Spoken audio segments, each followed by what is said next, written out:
I'm Ryan O'Dowd, and you're listening to Ryan's Audiobooks on the Issues Magazine YouTube channel. Today we continue with Section 610, Prometheus Rising, by Robert Anton Wilson. Chapter 6, The Time-Bending Semantic Circuit. It says that when you put two minds together, there's always a third mind, a third and superior mind, as an unseen collaborator. William S. Burroughs and Brian Gysin, The Third Mind. Human beings are time benders. The third semantic circuit handles artifacts and makes a map which can be passed on to others, even across generations. These maps may be paintings, blueprints, words, concepts, tools, with instructions on use transmitted verbally, theories, music, etc. Human beings, domesticated primates, are symbol-using creatures, which means, as the pioneer semanticist Korzybski noted, that those who rule symbols rule us. If Moses, Confucius, Buddha, Muhammad, Jesus, and St. Paul can be considered living influences, and they are, look around the world. This is only because their signal has been carried to us by human symbol systems. These systems include words, artworks, music, rituals, and unrecognized rituals, games, through which culture is transmitted.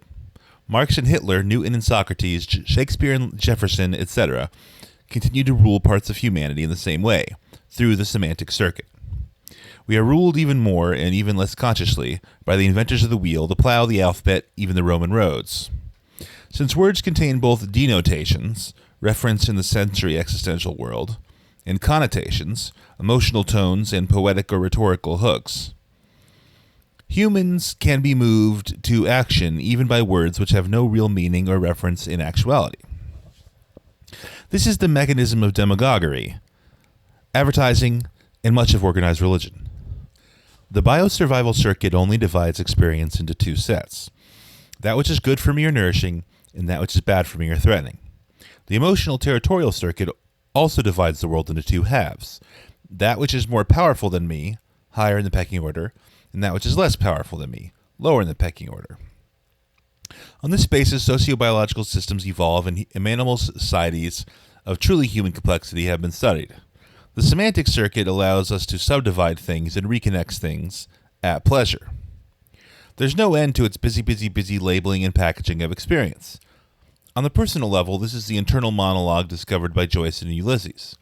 On the historical level, this is the time-bending function described by Korzybski, which allows each generation to add new categories to our mental library, connecting new things, separating new things, reclassifying and reshuffling forever. In this time-bending dimension, Einstein replaced Newton before most of the world had heard of Newton. Simple arithmetic gave birth to algebra, which brought forth calculus, which produced tensor calculus, etc.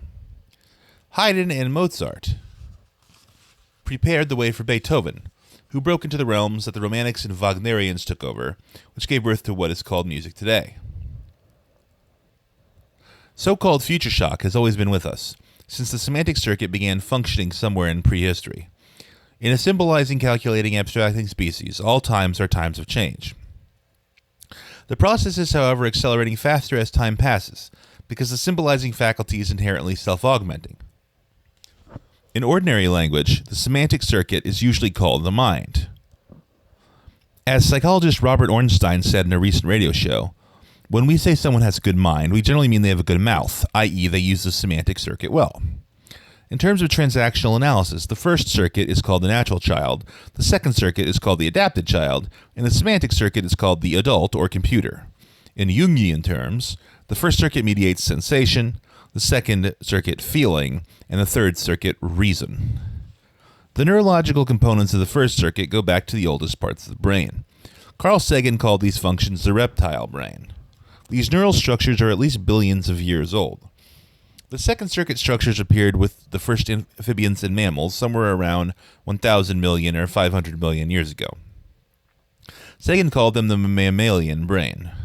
The semantic circuit appeared perhaps 100,000 years ago. Sagan called it the human brain. It should be no surprise that most people, most of the time, are controlled more by the older reptilian mammalian circuits than by the human semantic circuit, or that the semantic circuit is so easily perverted into false logics, bigotries, intolerant ideologies, fanaticisms of all sorts. When the biosurvival circuit signals threat to life or the emotional circuit flashes threat to status. Cynics, satirists, and mystics, circuit 5 to 8th types, have told us over and over that reason is a whore, i.e., that the semantic circuit is notoriously vulnerable to manipulation by the older, more primitive circuits. However, much the rationalists may resent this, it is always true in the short run. That is, to use one of rationalists' favorite words, it is always pragmatically true. Whoever can scare people enough, produce biosurvival anxiety, can sell them quickly on any verbal map that seems to give them relief, i.e. cure the anxiety. By frightening people with hell and then offering them salvation, the most ignorant or crooked individuals can sell a whole system of thought that cannot bear 2 minutes of rational analysis. And any domesticated primate alpha male, however cruel or crooked, can rally the primate tribe behind him by howling that a rival alpha male is about to lead his gang in an attack on his habitat. These two mammalian reflexes are known respectively as religion and patriotism. They work for domesticated primates as for the wild primates because they are evolutionary relative successes. The emotional, territorial, or patriotic circuit also contains the pack status programs or pecking order. Working in tandem with first circuit biosurvival anxieties, it's always able to pervert the functioning of the semantic rational circuit. Whatever threatens loss of status and whatever invades one's space, including one's ideological headspace, is a threat to the average domesticated primate. Thus, if a poor man has one status prop in his life, I'm a white man, not a goddamn N-word, or I'm normal, not a goddamn F-word, or whatever, any attempt to preach tolerance, common humanity, relativism, etc. is not processed through the semantic circuit, but through the emotional circuit, and is rejected as an attack on status. Of course, preaching itself is bad second circuit politics, since it puts you one up on the person preached at. You are not one up unless imprinted as such by being an alpha male in the same gene pool or conditioned by being a boss or other authority figure. The counterculture of the 1960s, like many other idealistic movements, failed because it did so much preaching from a morally one-up position when nobody had been imprinted or conditioned to accept it as a one-up. The attentive reader will remember that the grid of the first two circuits puts the pre-verbal child in a two-dimensional world, which in the simplest of our diagrams looked like this. The third semantic circuit seems intimately connected with three-dimensionality, although our binocular vision, of course, also plays a role here. Specifically, right-handedness is a human or at least primate trait. Other mammals show no right-handed preference, they're ambidextrous. Recent neurology has shown that our right-handedness is intimately connected with our tendency to use the left hemisphere of the brain more than the right. The left-handed minority are discussed below. Indeed, we use the right hemisphere so little in ordinary life that for a long time it was called the silent hemisphere. Thus, there's a genetic hardwired preference in most humans for right-handed manipulations and left-brain mentations. Now, these connections seem intimately involved with our verbal semantic circuitry, because the left brain is a talking brain. It is linear, analytical, computer-like, and very verbal. Thus, there is a neurological basis for the linkage between mapping and manipulating. The right hand manipulates the universe and makes artifacts, and the left brain maps the result into a model, which allows for predictions about future behavior of that part of the universe. These are distinctly human post-primate characteristics. The left-handed, on the contrary, specializes in right brain functions, which are holistic, superverbal, intuitive, musical, and mystical. Leonardo, Beethoven, Nietzsche, for instance, were all left-handed. Traditionally, left-handed people have been the subject of dread and awe, regarded as weird, shamanic, and possibly in special communication with God or the devil. Aleister Crowley knew about this pragmatically before modern neurology. He taught his pupils to learn to write equally well with both hands, thereby forcing the dormant right brain to spring to activity. There is thus a crossover which makes for a left-right polarity in both brain functioning and hand functioning, each being a reverse mirror image of the other. This double and reverse right-left polarity places us neurologically in three-dimensional space. Rearranging our diagram and adding the third circuit, we can illustrate the mind field as follows. And it shows the previous Cartesian plane XY axis, and it's added a Z axis of retreat and advance. To visualize this two-dimensional sketch of a three-dimensional system, it's necessary to imagine that the advance retreat axis is at right angles to the others. That is, you see it, quote, coming at the page at you. This is Euclidean space. It's obvious in this context why Euclidean space was the first kind of space discovered by mathematicians and by artists, and why it still seems natural to us, why some have great difficulty in imagining the non-Euclidean kind of space used in modern physics. Euclidean space is a projection outward of the way our nervous systems stack information on the biosurvival, emotional, and semantic circuits. Thus, the imprint sites of this circuit are located in the left cortex and closely linked with the delicate muscles of larynx and the fine manipulations of right-handed dexterity. The cortex itself is so recent in evolution that it's often called the new brain. It is found only in the higher mammals and is most developed in humans and cetaceans, dolphins, and whales. Those extreme cases who take their heaviest imprint on the third circuit tend to grow up cerebrotronic. They're tall and skinny because energy is perpetually drawn upward from the body into the head. The caricatured evil genius, Dr. Sylvanus in Superman, who is virtually all head, represents the extreme toward this type seems to be evolving. Popular speech calls them eggheads. Almost always, these cerebrotonic third circuit types ignore or are hostile to the first and second circuit functions. Playfulness puzzles them, appears silly or eccentric, and emotions both baffle and frighten them. Since we all contain this circuit, we all need to exercise it regularly. Make up a schematic diagram of your business or home, and try to streamline it for more efficiency. Design a chart that explains the whole universe. Every few years, study a science you know nothing about at an adult education center. And don't neglect to play with the circuit. Write poems, jingles, fables, proverbs, or jokes. Remember, Mr. Crowley said, you too are a star. P.S. He also said, do not lust after results. The neurological imprint is the blueprint for the entire organism. As with the earlier circuits, the semantic circuit builds all of its conditioning and learning into a bedrock of hardwired imprinting. Thus, many existentially thinkable thoughts are socially unthinkable, since A, everyone in a given society has roughly the same semantic imprint, and B, this is reinforced daily by assumptions that are mechanically taken for granted. Thus, a genius is one who, by some internal process, breaks through to circuit 7, a minor neurological miracle loosely called intuition, and comes back down to the third circuitry with the capacity to paint a new semantic map, build a new model of experience. Needless to say, this is always a profound shock to those still trapped in the old robot imprints, and is generally considered a threat to territory, ideological headspace.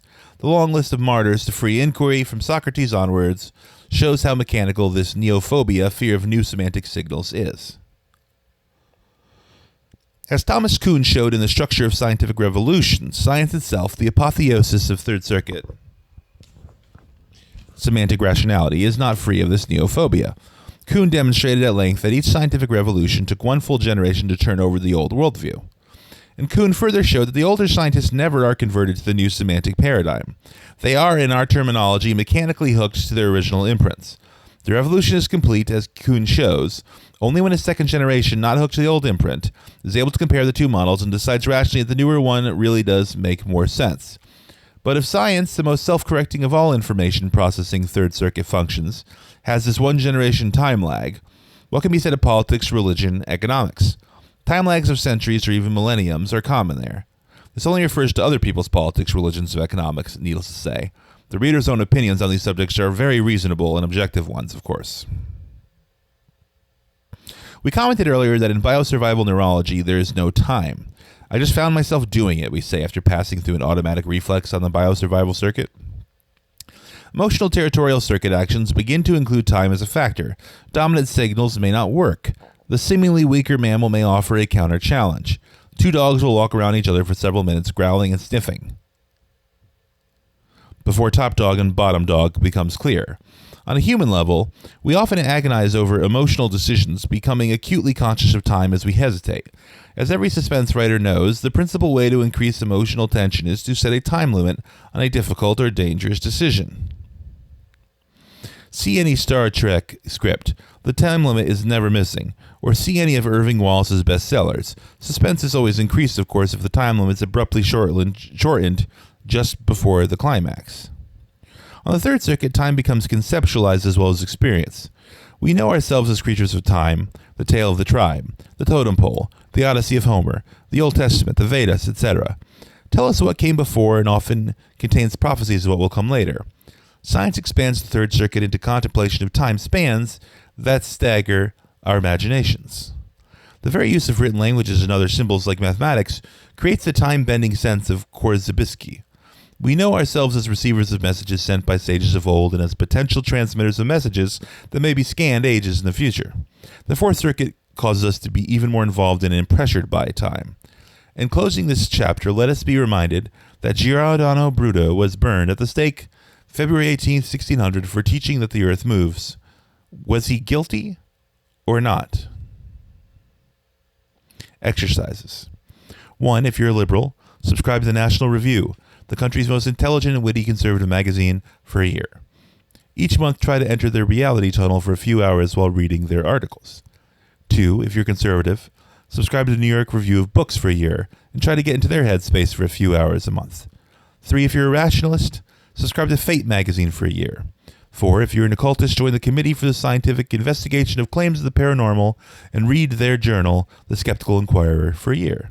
Buy a copy of the Scientific American and read any article in it. Ask the following questions. Why do they sound so sure? Does the data support dogmatism at this point, or is dogma a primate habit? Will those theories still be believed in 2011? In 2593? 6. Get into discussion of philosophy with an educated Marxist, an intelligent Muslim, and a Japanese businessman at the first opportunity. 7. Buy some Zoom or Lyft, two names for the same caffeine high stimulant, at a health food store. This gives you a close approximation to the effects of illegal cocaine. When you're zooming or lifted and your mind is racing, find a victim and explain the universe to him or her until they are able to escape you. What you experience in the speed rap is what the head of the compulsive rationalist is always like. This is the verbal circuit gone wild and totally oblivious to information coming in from any other circuit. It explains why most people cannot stand rationalists. Speed drugs evidently trigger neurotransmitters characteristic of the verbal centers of the left cortex.